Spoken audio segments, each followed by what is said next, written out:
Born in the 1930s? Buckle up, because we're about to rediscover the vintage charm and elegance of the cars that were rolling off the assembly lines during your birth year. Stay tuned for a journey through automotive history like no other. 1930, the Bentley 8-liter. The 8-liter was the last car designed by company founder W.O. Bentley, and it was the final car launched before Bentley was purchased by Rolls-Royce.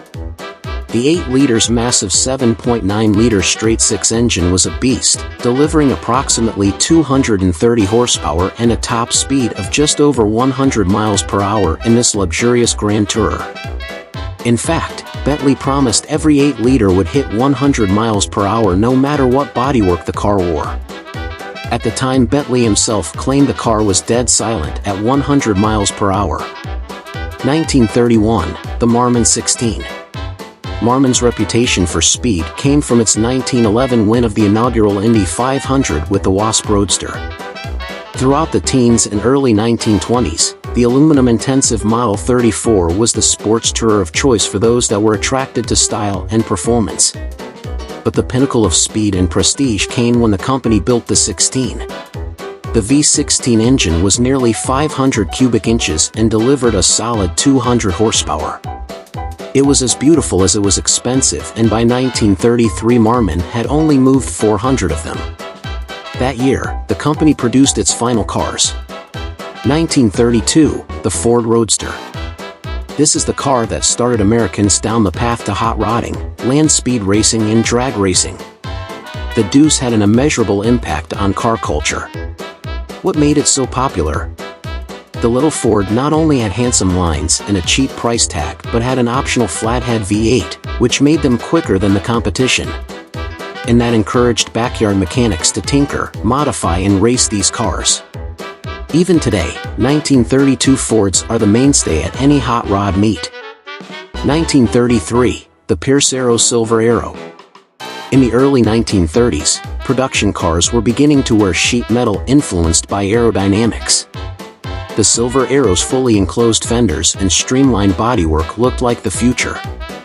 The big V12 engines packed 160 horsepower and could take the slippery Silver Aero to a top speed north of 115 miles per hour.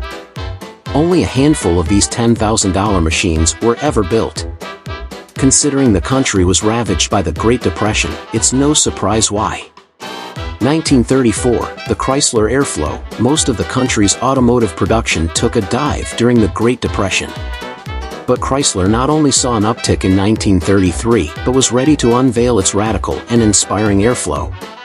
The Airflow's design was not only shaped by the wind tunnel, but it showed the way cars would look in the decade to come. The Airflow wasn't a hit with the public. Many buyers at the time preferred a more traditional look. 1935, the Chevy Suburban carryall. Today's SUV and crossover craze owes its very existence to the Suburban. Plus, this Chevy is the oldest continuously produced automotive nameplate in America. The original 8-passenger enclosed wagon was built upon a light truck chassis as it is today. However, the first ones only had 2 doors and a tailgate. The 90-horsepower 6-cylinder engine certainly didn't have an easy time moving the heft, but that didn't hamper the Suburban's capability. And through 11 different body styles, the Bourbon thrived for the next 83 years. 1936, the Bugatti Type 57 SC Atlantic. It's easy to see why the Type 57 Atlantic always occupies a top spot on every world's most beautiful cars list. It's a stunner and worth north of $40 million. Only 4 of them were ever built, so it's unlikely your great-grandparents ever saw one of these cruising through town. The aluminum-bodied car was light and fast, thanks to its 210 horsepower supercharged straight 8. Many consider this Bugatti to be the very first supercar. 1937, Cord 812 Phaeton. The front-drive Cord 810/812S were innovative high-performance cars in their day. When equipped with the optional Lycoming supercharger, the Cord boasted 170 horsepower, although some say that number is closer to 195 horsepower, and went on to set a 24-hour speed record of 80 miles per hour at Indy. Even today, the Cord's sleek bodywork with covered headlamps look like nothing else on the road. Sadly, this gorgeous car was only produced from 1936 to 1937, when Cord went out of business. 1938, the Cadillac V16. Cadillac led the world with a V16 engine in 1930, and the engine and car itself received thorough redesign in 1938. Horsepower rose to a very healthy 185.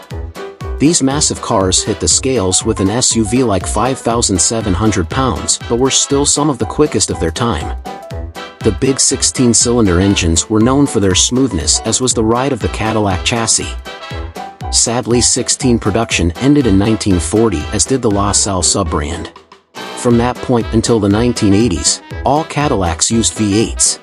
1939, the Packard 120, this second generation of Packard's mid-range luxury car line, named 120 after its wheelbase, was redesigned for 1939 but lost none of the original's rugged reliability.